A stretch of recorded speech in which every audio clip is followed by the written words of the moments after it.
Hello दोस्तों, hit story में आपका स्वागत है।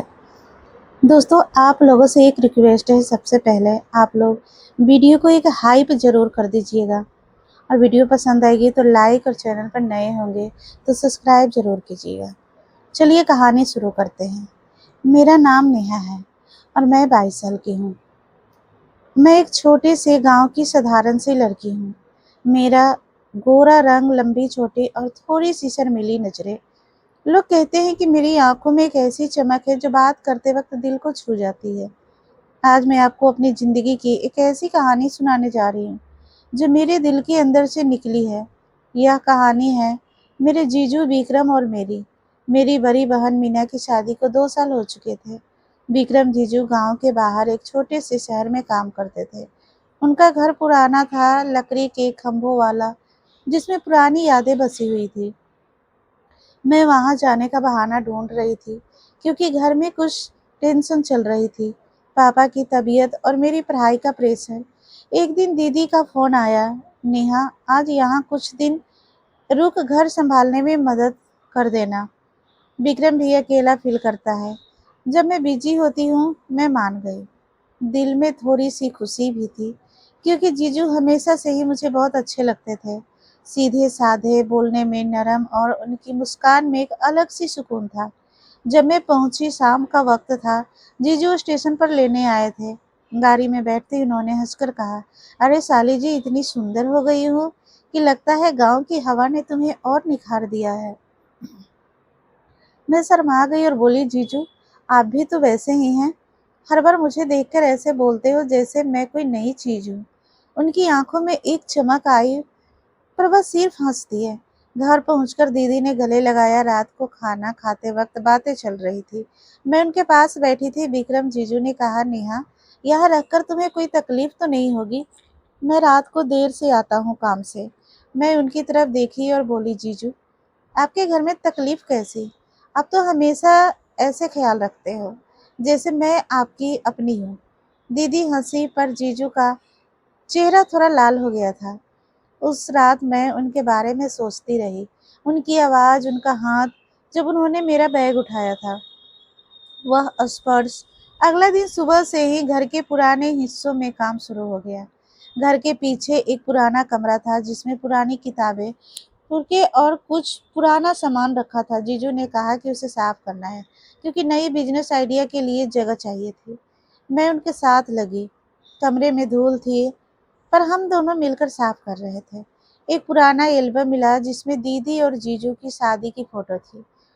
जीजू ने एक फोटो उठाई जिसमें मैं भी छोटी सी थी और बोले, देखो नेहा, तब से ही तुम्हारी आंखें ऐसी थी और जो दिल में घर कर जाती है। मैंने उसकी तरफ देखा। जीजू आप भी तो उस टाइम से ही इतने स्ट्रांग लगते थे जिसे कोई औरत को संभाल सकते हो। पर हम दोनों सिर्फ हंस दिए। काम करते करते हम बातें करते रहे। उन्होंने अपनी पूरी रानी जिंदगी के बारे में बताया, कैसे उन्होंने मेहनत करके घर बनाया। मैं उन्हें अपनी पढ़ाई की परेशानियां बता रही थी। शाम तक कमरा साफ हो गया। थककर हम बैठ गए। जीजा ने पानी का गिलास दिया और हाथ छू गया। उस टच में गर्माहट थी पर मैंने कुछ नहीं कहा। दिल में एक अजीब सी हिचकी सी उठी। उसके बाद दिन बीतते जा रहे थे। एक शाम जीजू ऑफिस से जल्दी आ गए। दीदी मंदिर गई हुई थी। हम दोनों बैठकर चाय पी रहे थे। बात चली पुराने गांव के रिवाजों पर। जीजू ने कहा, नेहा तुम्हारी उम्र हो गई है, अब शादी का सोचना चाहिए।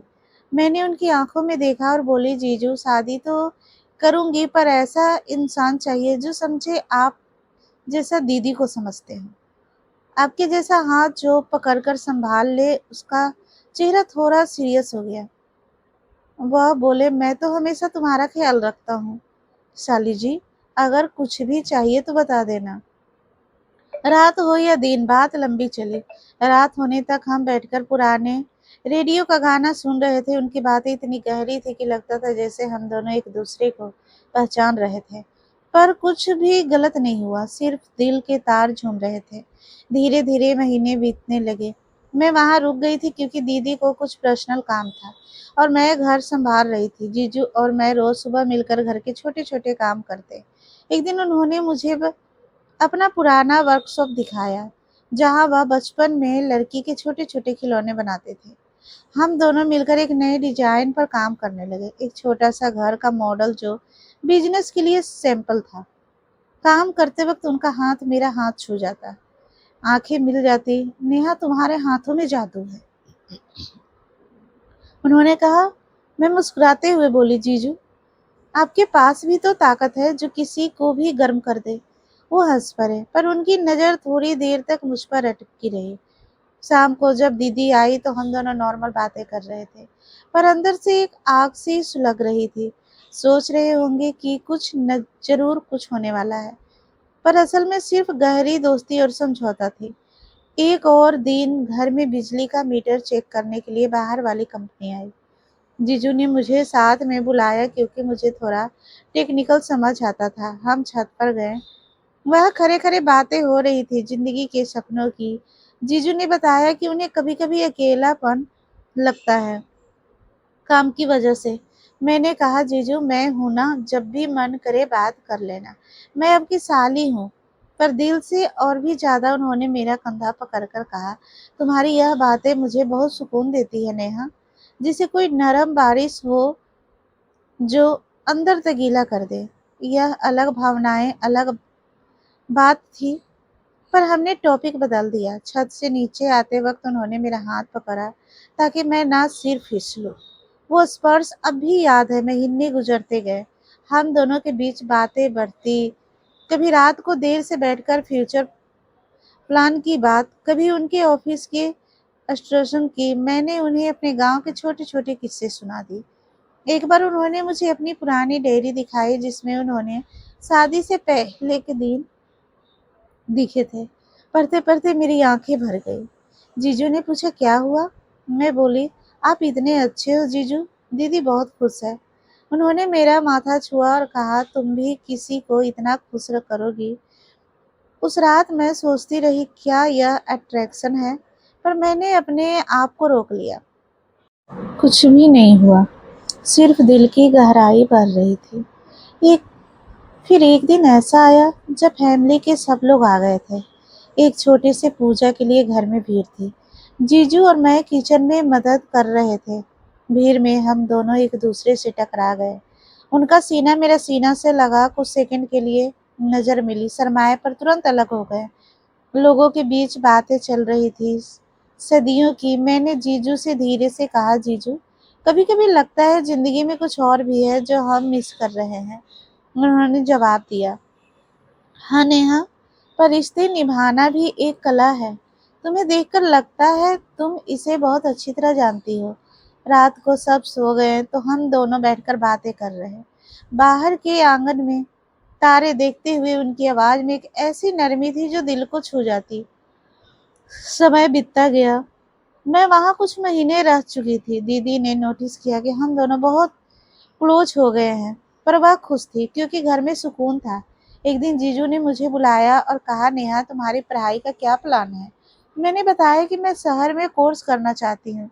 जीजू ने मदद की। उन्होंने अपने कॉन्टेक्ट से बात की, रिवीजन के लिए मदद की। उनका यह सपोर्ट इतना सच्चा था कि मेरी आंखों में आंसू आ गए। जीजू अपने लिए इतना कह रहे थे, अब मेरे लिए। उन्होंने कहा, तुम मेरी साली हो पर दिल से बहन हो। तुम्हारी खुशी में ही मेरा सुकून है।